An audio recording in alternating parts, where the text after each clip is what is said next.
नमस्ते दोस्तों, आप सबका हमारे चैनल पर दिल से स्वागत है। दोस्तों, आज की हमारी कहानी का नाम है बेटी। जब तक बेटी हमारे घर है, उनकी हर इच्छा जरूर पूरी करें। 5 साल की बेटी बाजार में गोलगप्पे खाने के लिए मचल गई। किस भाव से दिए भाई? पापा ने सवाल किया। 10 रुपए के 8 गोलगप्पे, गोलगप्पे वाले ने जवाब दिया। पापा को मालूम नहीं था कि गोलगप्पे इतने महंगे हो गए हैं। जब वे खाया करते थे तब तो 1 रुपए के 10 गोलगप्पे मिला करते थे। पापा ने जेब में हाथ डाला। 15 रुपए बचे थे। बाकी रुपए घर की जरूरत का सामान लेने में खर्च हो गए। उनका गांव शहर से दूर है। 10 रुपए तो बस किराए में लग जाएंगे। नहीं भाई, 5 रुपए में 10 दो तो ठीक है, वरना नहीं लेने हैं। यह सुनकर बेटी ने मुंह फुला लिया। अरे अब चल भी, नहीं लेने इतने महंगे।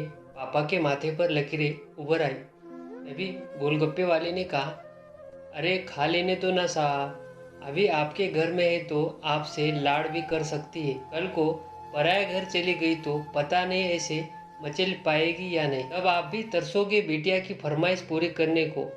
गोलगप्पे वाले के शब्द तो चुभने वाले, और उन्हें सुनकर पापा को अपनी बड़ी बेटी की याद आ गई, जिसकी शादी उसने 3 साल पहले एक खाते पीते पढ़े लिखे परिवार में की थी। उन्होंने पहले साल से ही उसे छोटी छोटी बातों पर सताना शुरू कर दिया। 2 साल तक वह मुट्ठी भर भर के रुपए उनके मुंह में ठोसता रहा, पर उनका पेट बढ़ता ही चला गया। और अंत में एक दिन सीढ़ियों से गिरकर बेटी की मौत की खबर ही मायके पहुंची। आज वह झटपटता है कि उसकी वह बेटी फिर से उसके पास लौट आए और वह चुन चुन कर उसकी सारी अधूरी इच्छाएं पूरी कर दे। पर वह अच्छी तरह जानता है कि अब यह असंभव है। दे दूं क्या बाबूजी? गोलगप्पे वाले की आवाज से पापा एकदम हड़बड़ा के बोले। रुको भाई, 2 मिनट। पास ही अंसारी की दुकान थी। पापा उस पर गए, जहाँ से जरूरत का सामान खरीदा था। खरीदी गई 5 किलो चीनी में से 1 किलो चीनी वापस कर दी। 40 रुपए जेब में पड़ गए। फिर ठेले पर आकर पापा ने डबडबाई आंखें पोंछते हुए कहा, अब खिला दे भाई।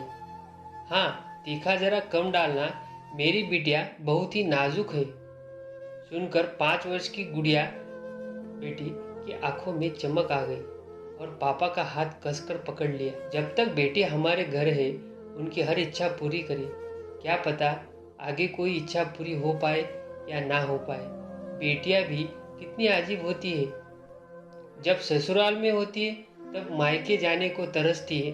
सोचती है कि घर जाकर माँ को ये बताऊंगी, पापा से ये मांगूंगी, बहन से ये कहूंगी, भाई को सबक सिखाऊंगी और मौज मस्ती करूंगी। लेकिन जब सच में मायके जाती है तो एकदम शांत हो जाती है। किसी से कुछ भी नहीं कहती, बस माँ बाप भाई बहन से गले मिलती है। बहुत बहुत खुश होती है। भूल जाती है कुछ पल के लिए अपने पति और ससुराल को। माँ बाप की एक मुस्कान को तरसती है ये बेटियाँ। ससुराल में कितना भी रोए, पर मायके में एक भी आंसू नहीं बहाती है ये बेटियाँ। ऐसी होती है बेटियाँ, क्योंकि बेटियों का सिर्फ एक ही आंसू माँ बाप भाई बहन को हिला देता है, रुला देता है। हो सके तो बेटियों को बहुत प्यार दे, उन्हें कभी न रुलाए, क्योंकि ये अनमोल बेटी 2 परिवार जोड़ती है, 2 रिश्ते को साथ लाती है अपने प्यार और मुस्कान से। हम चाहते हैं कि सभी बेटियां हमेशा खुश रहे, भले ही वह मायके में हो या ससुराल में। खुशनसीब है वो जो बेटी के बाप है, उन्हें भरपूर प्यार दे, दुलार करे और यही व्यवहार अपनी पत्नी के साथ भी करे, क्योंकि वो भी किसी की बेटी है और अपने पिता को छोड़कर आपके साथ पूरी जिंदगी बिताने के लिए आई है। उसके पिता की सारी उम्मीदें सिर्फ और सिर्फ आपसे ही है।